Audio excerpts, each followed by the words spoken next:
Hey everyone, welcome back to another edition of Wrestling IQ 101. I'm Andrew alongside Derek and Pat. What's up, guys? Hey, what's up? And you can follow us on YouTube and SoundCloud and Facebook and hit the subscribe button on the bottom and make sure you like the video and leave a comment. And today we have a special guest. We have Wrestle Pro superstar Anthony Bowens. How you doing, man? What's going on, guys? I'm doing good. So, Anthony, can you tell us a little bit how you got started in professional wrestling? Basically around, I want to say 4 or 5 years ago at this point, I stopped playing baseball. I played college baseball for 11 years of my life through high school and through college, and I didn't retire. I had a fifth year of eligibility with the NCAA, and I decided not to go ahead and play that fifth year. So there was a period of the day where 5 or 6 hours where I was used to being on the baseball field that I just didn't have anymore, and I was going nuts. I had no idea what to do with myself, so I would go to the gym, and I'd still have 3 hours left, and I started to look around for things or extra activities that I can do to fill up my time, and at that current time period, there was I forgot what hurricane it was. There's some hurricane coming up, and I was stuck inside with a few of my friends, and they're like, let's make a wrestling video. And we did, and it was pretty terrible. It was kind of like I wouldn't say a backyard type thing, but it was almost, think like Rock Mankind during the empty arena match where they kind of just brawled around the building, except that's what we did inside of a house. And it kind of caught on, was like locally, so we made a YouTube channel of it. But through that, people were messaging me or commenting you're pretty good at this, maybe you should give it a try. And that was kind of the first, at least as an adult, the first idea to become a pro wrestler. I wanted to be when I was a kid, but I just had no idea I could be, because obviously I'm a kid and I was pretty scrawny and pretty shy. So that was the first time as an adult where the seed was planted in my head where maybe I could do this. And I started looking around for schools to go to, and there weren't, at least the ones to my knowledge, weren't very good in the area. So I started looking up to going to Lance's school in Canada, Lance Storm. I thought about going down to SCW at the time before it was NXT, but that wasn't financially viable. And it just so happened that when WWE was in the area, I think a week before Hurricane Sandy, I called out of my classes because I knew most of the roster lifts at the gym where I go to. So I called out sick from all my classes so I can go mark out and take pictures of everybody. And I met a few guys, and there was one last person there that I wasn't going to bother. I was going to leave. And something told me, just go ahead and take the picture, and it was Santino Marella. So I waited until he was done doing what he was doing, and I went over to him, and I respectfully asked him for a picture. And as we were walking away, he stopped me and my buddy. He's like, "Hey," he was in gimmick though, he was doing the whole Italian thing, which is kind of funny. He's like, "Hey, you look like a pro wrestler, both of you. Have you ever thought about becoming one?" And I was like, "Well, yeah, I'm in the process of looking around for schools and stuff." He goes, "Oh, hold on 1 second," and he pulled out his cell phone and gave me the number to Pat Buck, who just opened up at the time the PWS school, and a week later I went down to check it out, and I was hooked. So, I know that Seth Rollins played baseball, Delroy, and a.k.a. Black Stallion, played baseball. So do you think that baseball players make great wrestlers? Baseball players? No.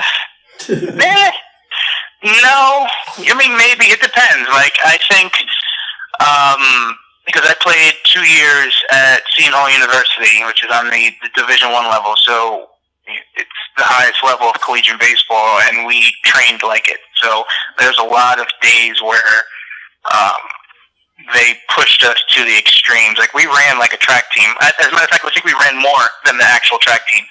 And I think that mental toughness that I built up from, I guess, which is kind of weird because it is baseball, but I built up a lot of mental toughness from those practices and those times where we really had to push ourselves to get through things to translating that to wrestling training or matches itself, because there are some times where you're getting pretty banged up, and you just have to will yourself to get through.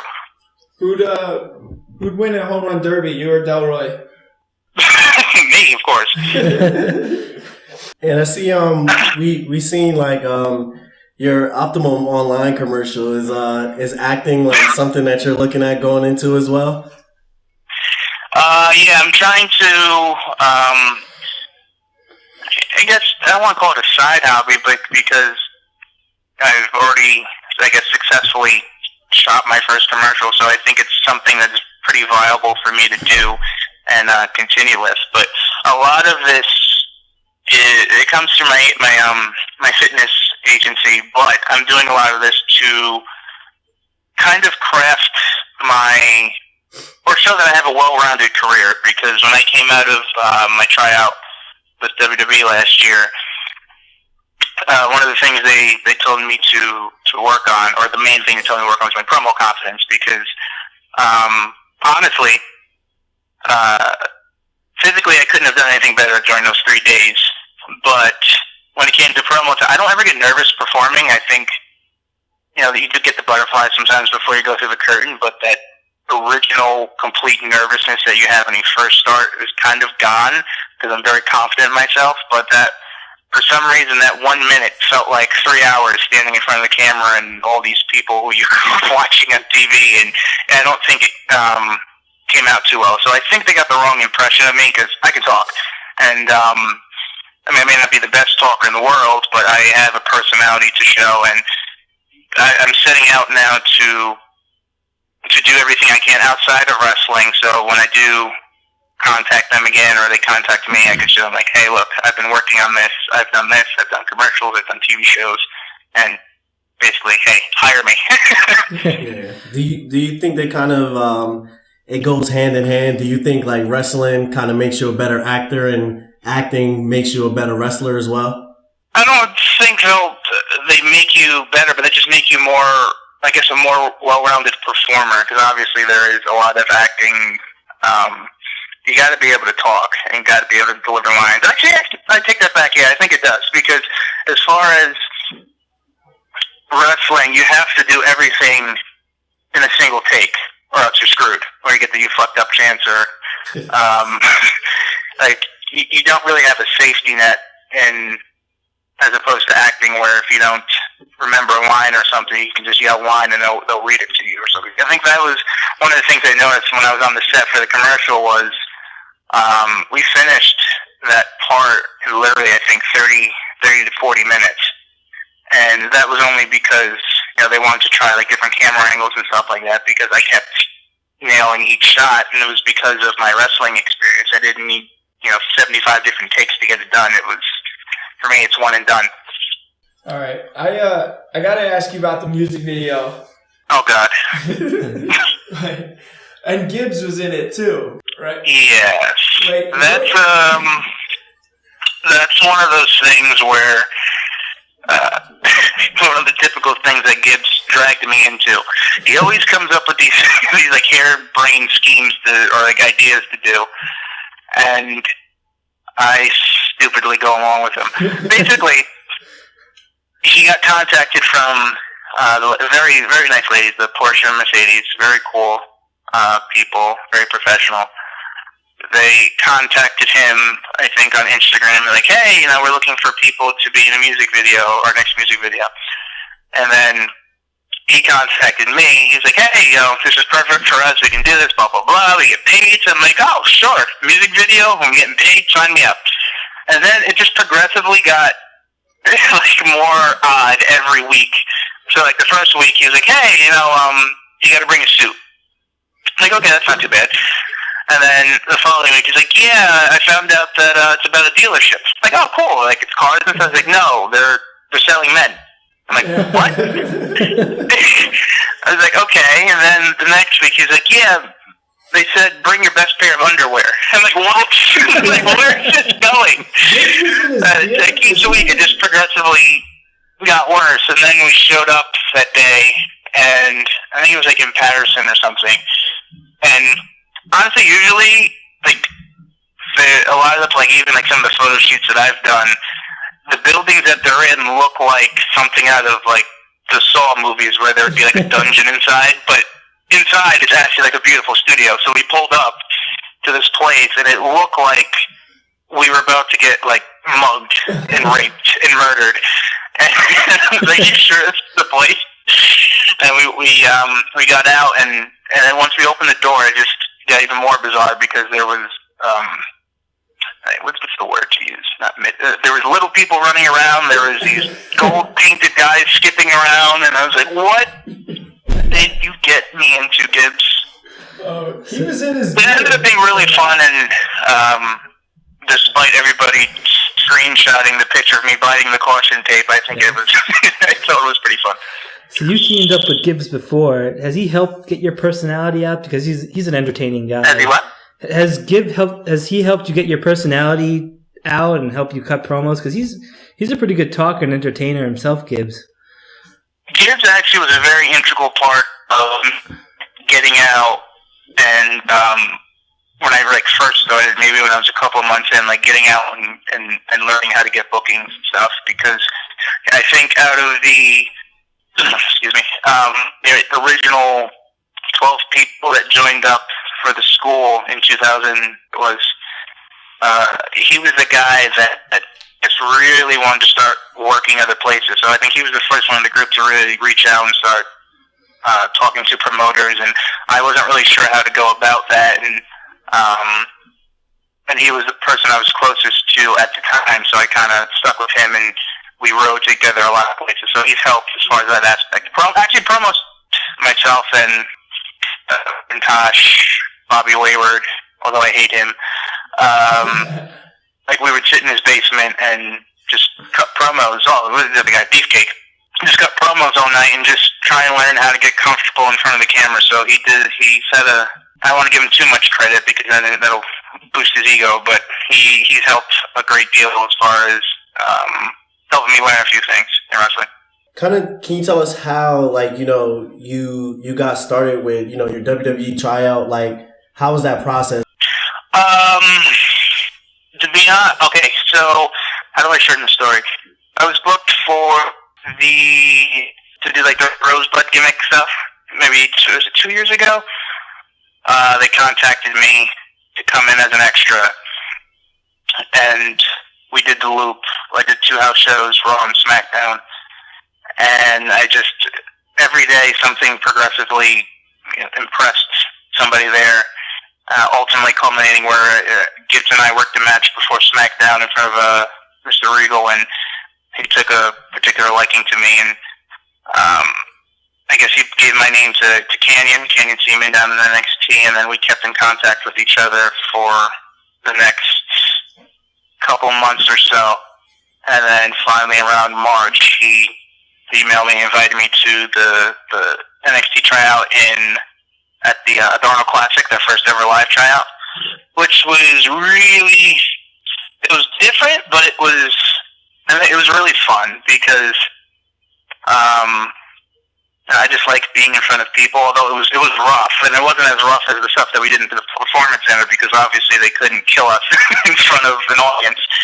And that was the same day DeMont got fired, and then they promoted Coach Bloom to being the head coach. So everything was in chaos that day, kind of. Yeah. But you could see that it was just a completely different atmosphere, and everybody was pretty happy and relieved about that. So we got through those 2 days doing the Arnold Classic, and then a few months after that, I think after Mania, Canyon contacted me and said that I did well enough that they'd like to invite me down to the Performance Center in September for the 3-day tryout. And then I think I worked, or they invited me to do NXT TakeOver, and I hung out there for the day in Brooklyn. And then I went down to the Performance Center in September. Are there really that much difference between, let's say, Wrestle Pro and your experiences during your WWE tryout? Because I kind of feel like Wrestle Pro is like one of the top-notch like independent companies in Jersey and even the United States, and like Pat Buck does such a great job. I just want to know, like, are there a lot of similarities or are there differences between the two? No, because everything that that we did down there, we do up here. Like, because obviously Pat, being in developmental for all those years in OVW and FCW, he has a ton of contacts and a ton of friends down there. You know, Hawkins, who was just re-signed, he was still with the company.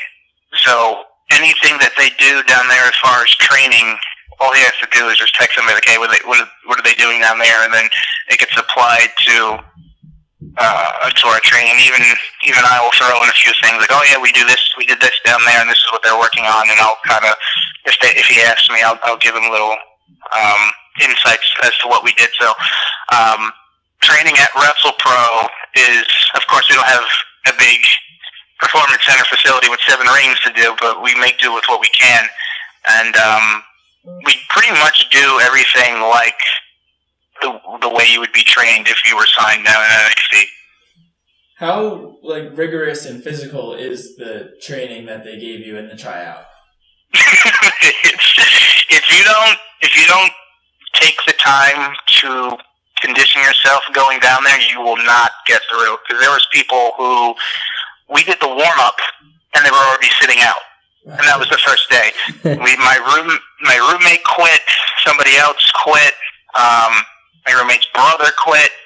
So I think 4 people quit. One person got medically not quit. You can see the tryout on the second episode of Breaking Ground. Okay. That was the one where Mr. Regal was yelling about stepping forward with his left foot. If you remember that. Okay. Yeah. Yeah. You can see a lot of what we did in that episode, and it's rough. We do everything in, you don't just do it in one ring. It's called, every conditioning drill that you do is done in the first ring. You get out, you sprint to the next ring, you do it again, you get out, you sprint to the next ring, you do it again. So usually when you do one drill in one ring, it's death. Then you have to go through 2 more rings. And also the problem is, not a lot of indies have, but having those extra 2 feet in the ring there is a big difference. But again, like I said, physically, I prepared myself going into it, and it was rough, but I was able to make it through because I took the time to prepare myself. There was one instance though where I think they showed in the first episode.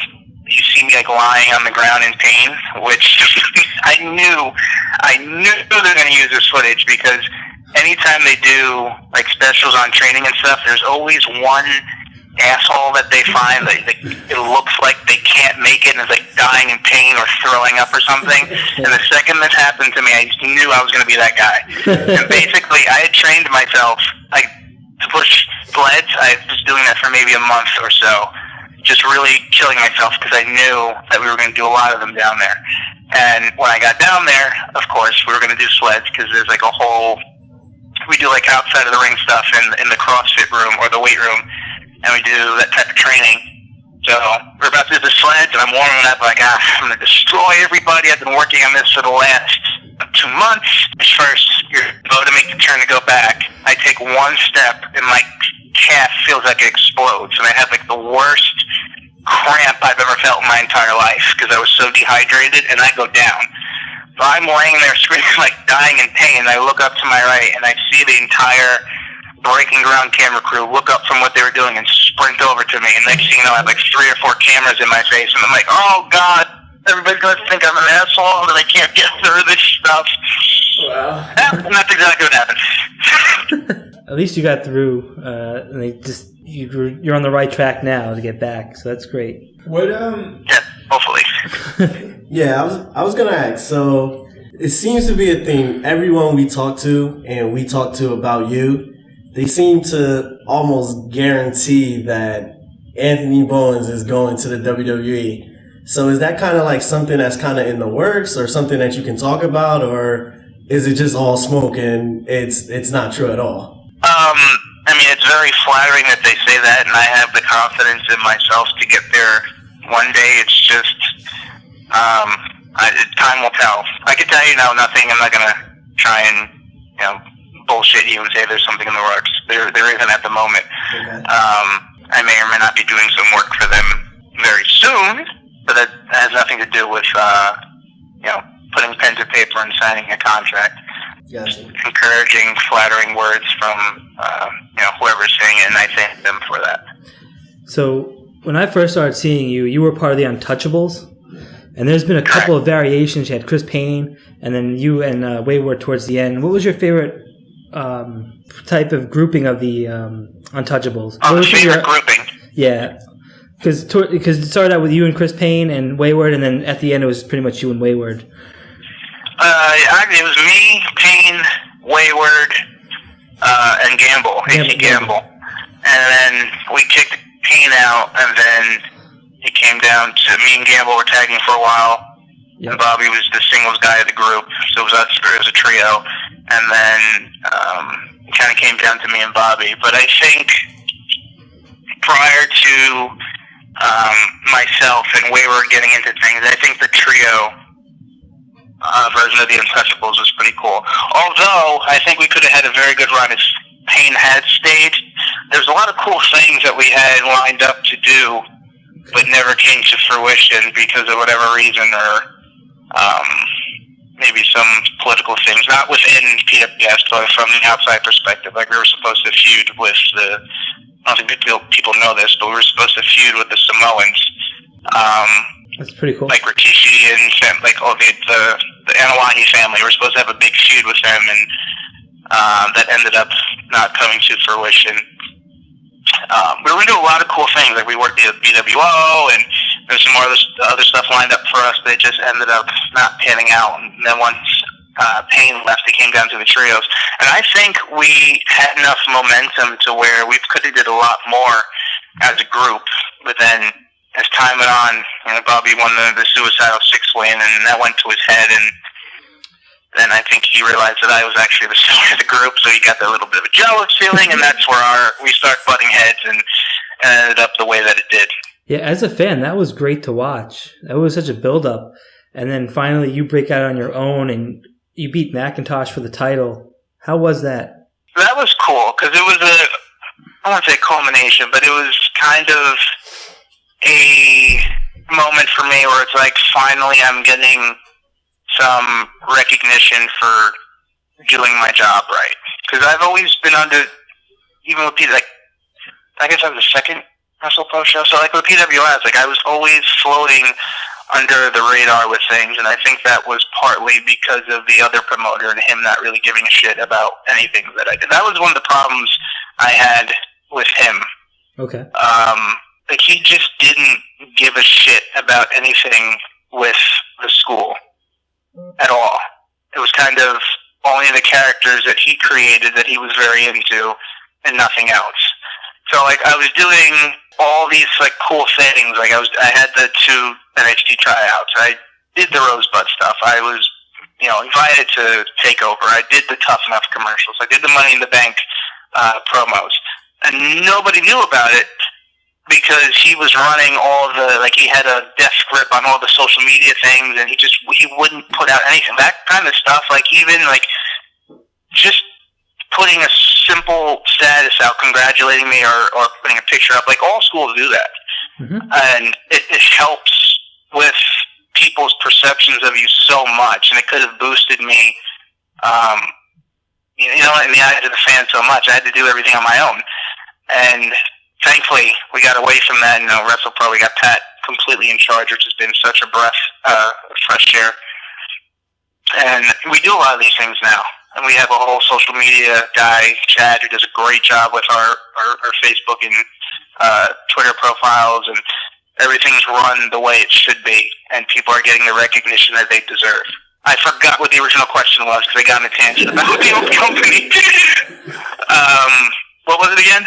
Just what you pretty much answered it. It was how was it winning the championship. Yeah, so basically, it felt great to finally have a moment where a recognition that I worked hard for these 4 years and I'm appreciated, and I can take the ball and run with it. What is it, tell me about how you wrestle as your alter ego, the Luchador and Torpedo. That's actually very, very, very fun. Working under a mask is a lot different than just being my regular self. I won't say regular, but working without a mask is, I don't say easier, because like you have to, a lot of my selling has to do with my facial expressions. And you can't do that under a mask. So you have to figure out ways to really put over that you're intaking or whatever story you're telling by just your body or from your neck down. And also, it's really cool to be like a superhero. It's fun to come out and nobody knows that it's, unless it's you're like a diehard WrestlePro fan, like nobody knows that it's me under the mask, and I can do and say pretty much anything that I want to. Like we just did an appearance a couple weeks ago in New York City, and myself and Frankie Flo are alter egos, and Torpedo was just running around Times Square and Dos Caminos Mexican restaurant and just interacting with fans, and it was fun. Nobody knew it was me, and I could do whatever I wanted. Do you use like the same moveset, and how do you make the faces underneath the mask? I actually am making the faces underneath the mask, and then I realize that nobody can see them, so I have to. I have to figure out ways to really put over, what hurts or what story I'm trying to tell. It's hard. So obviously, you have to. If there's a state of shock, usually you can use your eyes to tell that story, but you can't. People can't really see your eyes underneath the mask. I mean, if they're maybe in the front row, they can see it, but the further back you get, the more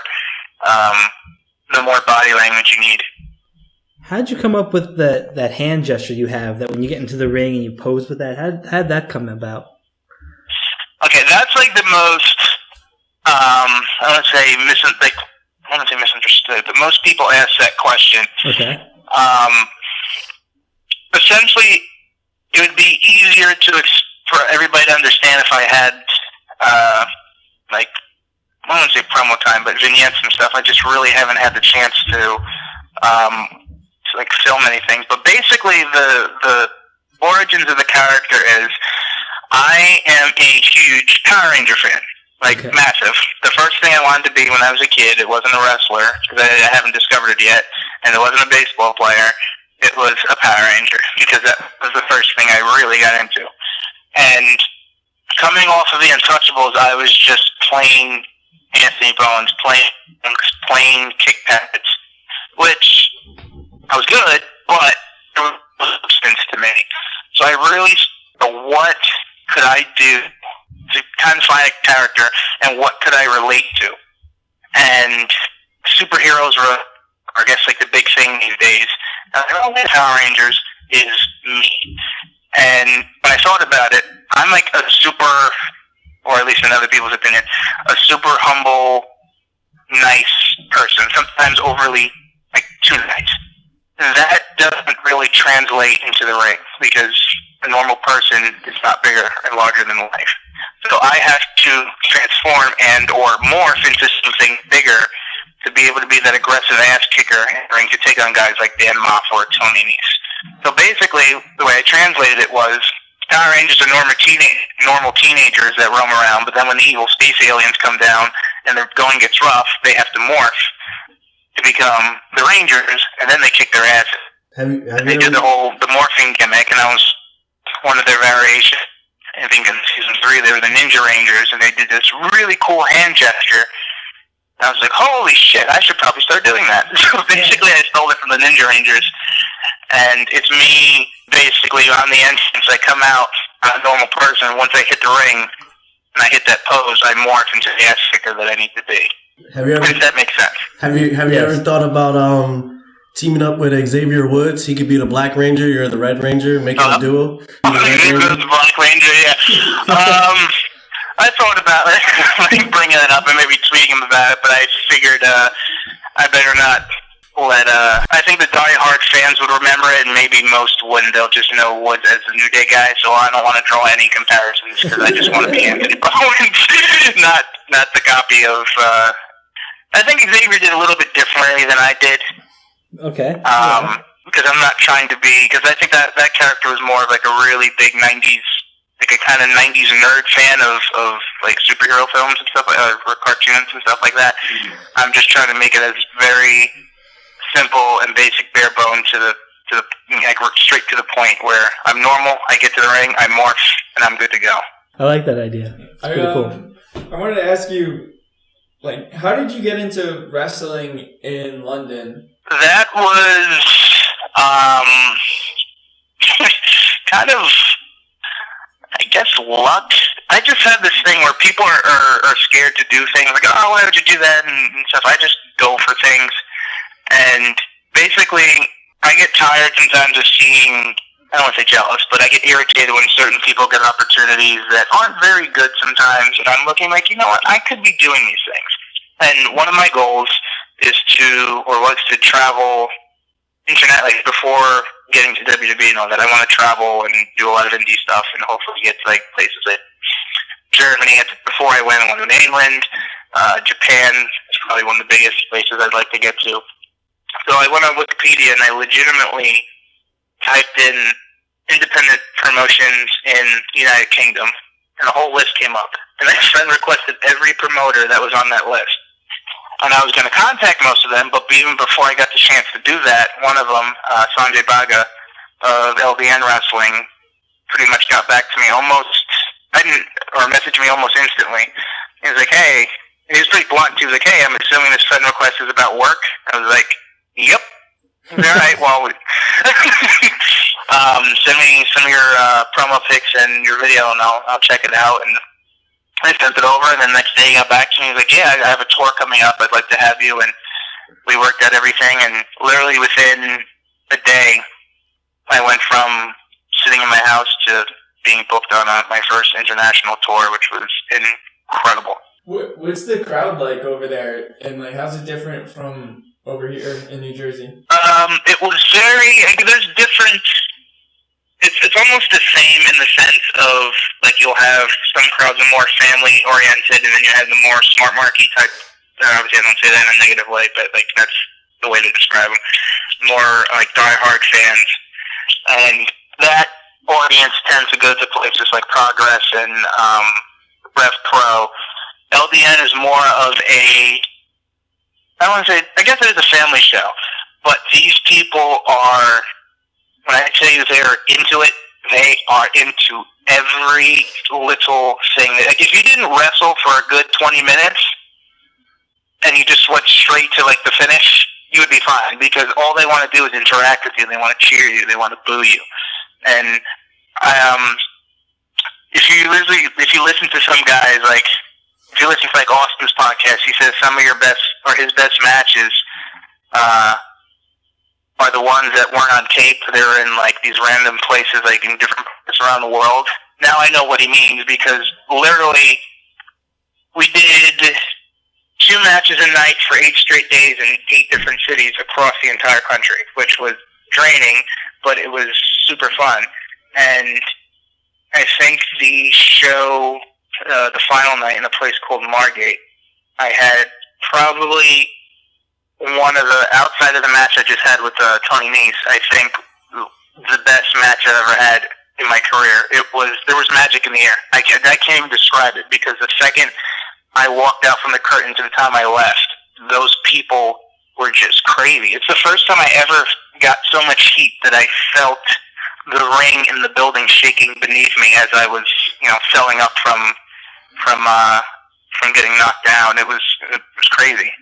I think I said something along the lines of Donald Trump was my hero or something like that. Just something like that. And everybody's like, fuck you bloody Americans, and blah, blah, blah, blah. They were ready to kill me. And I think that's the people were most definitely, other than the travel, the most fun part of the tour, because they just made every match worthwhile because of their energy. Did you enjoy like working heel more than face? Because I think when I look at you, you just look like a guy that people want to like. You just look like you should be a face. Well, the opposite of that is Wayward has the face you just want to hate. Yeah, Wayward has that stupid face you just hate. But you actually look like a guy you would like. So do you like being a heel more, or do you like being a face better? I prefer, in the beginning when I first started, I preferred being a heel. So the Untouchables was cool for me. again, going back to me being a nice guy, like there's a lot of times where, or situations where I've had interactions with people outside of wrestling where I just really wanted to tell them off or just say something to just ruin their day, but I didn't have the heart to. And being a heel in wrestling gave me an excuse to do that, do and say whatever I wanted to people. And it felt great to kind of get that out of me. But as more time went along and I started coming out to do more meet and greet stuff, because usually as a heel I don't like going out there and interacting with fans because I wanted them to hate me. But when I went out there, I started noticing that I was skewing a younger demographic, where there was kids coming up to me and talking to me and saying how cool I was and blah, blah, blah. And I was like, you know what, I should probably shy away from all this stuff, because if I have 5 or 6-year-olds coming up to me, I don't want them hearing that stuff or being a bad role model for them. So I prefer be a face. However, if I am to do another, well, I'm supposed to, but that's a different story. When I head back over to England, I do get the opportunity to back over there. I loved being heel over there because it was just way too easy to be the evil American. I was face one night on the tour, and it worked pretty well, but it wasn't as satisfying as them all just hating my guts. Did all those guys end up taking you out one night on around Europe on the tour, the nightlife tour? There's a few guys on the roster that is completely represented by LDN. There's a few other people who were from different parts of Europe. There was a guy on the tour, Joey Legend, who he's a long-time veteran. I think he was in WWE as Just Ask Joe. He's from Canada, but he lives in Germany now. He's tours all over the place. He's big over there. My buddy Anis, he was from Belgium.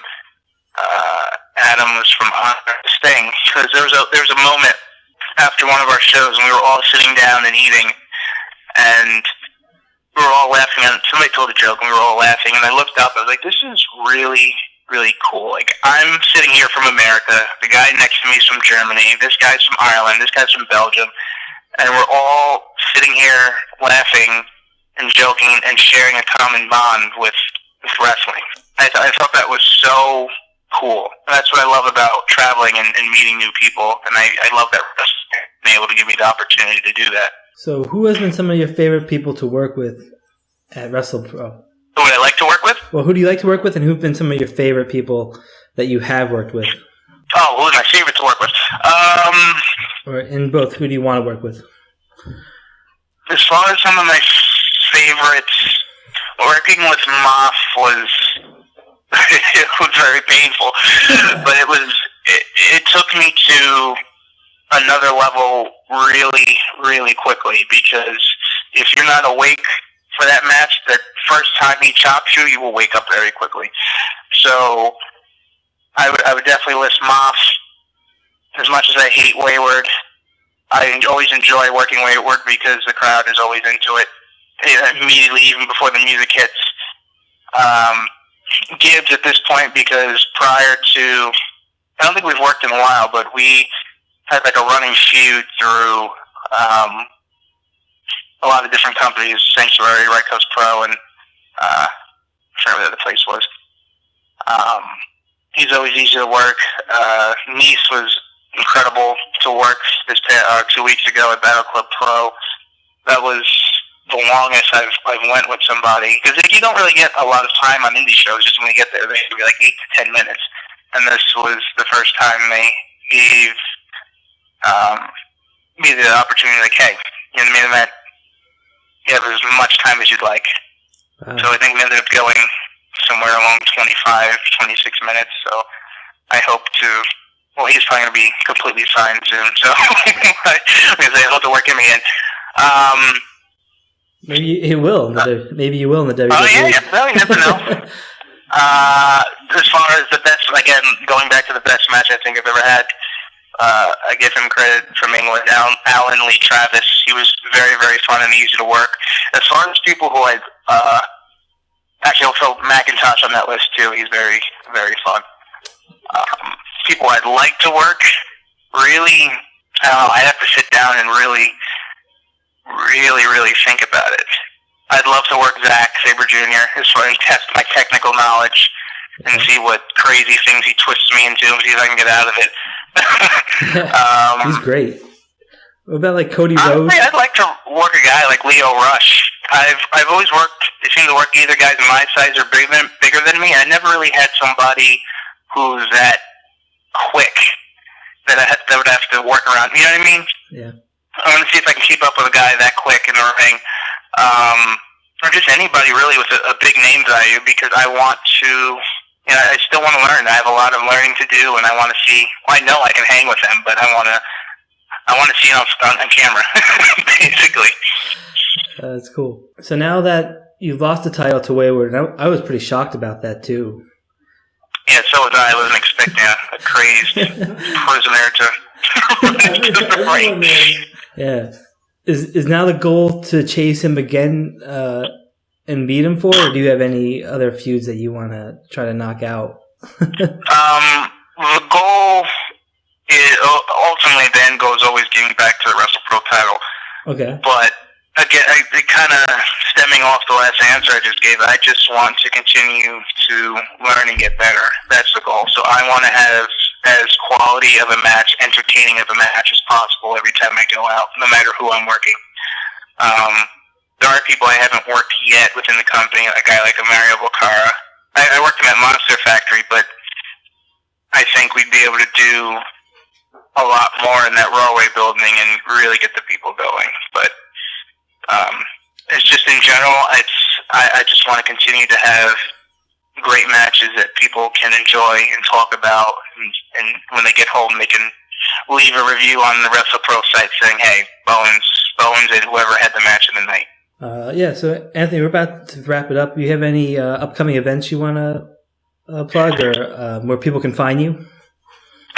Sure. You could find me social media-wise. You can find me on Twitter and Instagram. My handle is @Bowens_official, and Facebook's easy to find me, Anthony Bowens. It's kind of hard to miss me.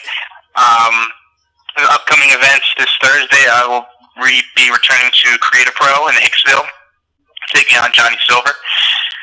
This Saturday, I'll make my debut in XWA in Rhode Island. Again, in a fatal four-way match between myself, Travis Gordon, Casanova, and Rude Boy Riley, which I'm really excited about. You may or may not see me specific places. Saturday in Boston, Monday in Hartford, and Tuesday in Newark. Hopefully things work out. And then for Wrestle Pro, you could find our next show in Rahway, New Jersey, November 19th. And then the following day in Newark, New Jersey, November 20th. I have no idea what I'll be doing those days, but if you're interested in coming out and seeing Ryback and the Broken Hardys, then we'll be there. And it's going to be a great showing. You'll be busy beating people up and winning, right? Yeah. Of course, you could follow us at Wrestling IQ 101 on Facebook, Twitter, and Instagram, and on YouTube and SoundCloud. And remember to hit the subscribe button. Actually, now I remember I want to work the Heavenly Bodies. Oh yeah. Because Mark and I, the way I got better a lot was not Mark, Dustin. Desirable Dustin. He used to force me to have matches after every night of training, and I was like, my neck was destroyed because of all the bumps I was taking. But because of doing those matches, I got better a lot quicker. And I've always said that if I worked him one-on-one in on a big setting, people's minds would be blown. So I think that's one of the other big matches I want to have at some point. Yeah, my fantasy match, I wanted to see you and Cody Roach. I would love to work Cody. Yeah, I don't know, something about that matchup. I mean, because I've seen a lot of your matches, and I was like, wow, that'd be kind of cool to see. You know, now that you're a singles guy and you and Cody, that'd be awesome. Maybe I'll send Pat a little text messages and throw some hints. That'd be cool. Is there anybody that you haven't liked wrestling? That I haven't liked? Yeah. Besides Wayward. I don't want to say I haven't liked. I mean, there are some questionable people, like way back that I worked the first couple. It's usually when you work in your first year or two, you don't really work the most quality of people. Like, there's one specific match that comes to mind. It was just, if Fala wasn't the guest referee, it would have been the worst piece of shit. It would have been a whole episode of Botchamania would have been devoted to this match, and it wasn't on my end. It was just the guy just had no training. He didn't put on a headlock right, and I was figuring out ways to hide it. And if thankfully Fala was there, and everybody was laughing at Fala's antics and ignoring the match, or else it just would have been a complete disaster. so that guy, yeah, good times. He's an entertaining guy, Fala. Actually, yeah, Fala's another guy. Jeez. We've worked... I don't think we've ever had a singles match. We've always been in, like, 3-mans, or it came down to us, I think, in the 3-5 Rumble, me, him, and Moss, but there was never a one-on-one match where the focus was just on us two, and I think we would also be able to tear the house down. Yeah, he does some incredible things for a big guy. Almost like He's so agile. Yeah, and you can see that too. Like, it's just everybody's really good at Wrestle Pro. There's nobody I don't like there. I told you the training's quality between Pat and Moff and Bokara when he's not yelling and screaming in Croatian, and and Hawkins. So it's a good team of people to help you become a better wrestler. So yeah, if you want to come down and fulfill your dream of becoming a professional wrestler, come down to Wrestle Pro or check everything out at WrestleProOnline.com. All right, so definitely we'd like to thank you, Anthony Bowens, for your time, for answering all our questions, for doing this interview on our podcast. We definitely appreciate you taking the time out and joining us. No problem at all. Thank you guys for having me. Yeah, thanks, Bones. Hopefully when you become a mega superstar, you remember us. No doubt. Awesome, man. Thank you again.